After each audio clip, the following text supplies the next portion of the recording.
you defining domestic violence? Now, part of the reason that I'm asking is because this is the month of October and it is Domestic Violence Awareness Month. And what I realize is that we say domestic violence, but we mean interpartner violence. And here's the thing, sweetie. With all the love I have to give to you, I'm asking you, are you in a violent relationship with your parents? I know you've been grown, right? You grown. And yet some of us are still in violent relationships with our parents, right? So I'm going to show you the domestic violence wheel right here, the wheel of power and control. I'm saying that there is gaslighting. I'm saying that there's isolation happening. I'm saying that there is emotional abuse.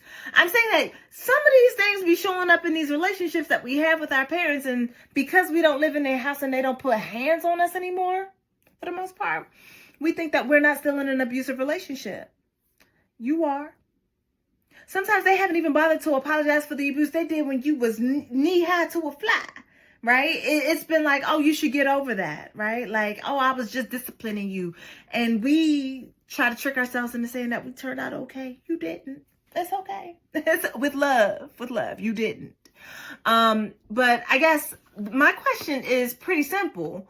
And I guess it comes in three parts. Number one, how are you defining domestic violence? Because inquiring minds want to know. Number two, how are you setting the boundary with your people? Right? So that you can stop the violence as much as you can and make sure that you are feeling good, safe, and sane when you're in their presence. And number three, how do you stop yourself from allowing this to be an intergenerational curse, as in something that is given on to the next people born up in your family? Now, I'm not saying your kid, because I'm not having none, and I'm stopping stuff intergenerationally, my daggone self. So I'm talking about like your brand new nephew, your brand new niece, them extra little ones that are coming around. How are you stopping it?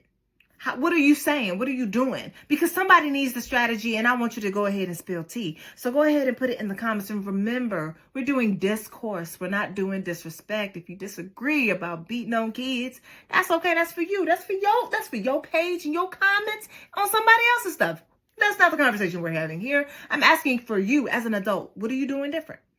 How are you setting the boundary with your parents? And how are you making sure not to pass what they've given you as a real fucked up gift to the generation that comes after you?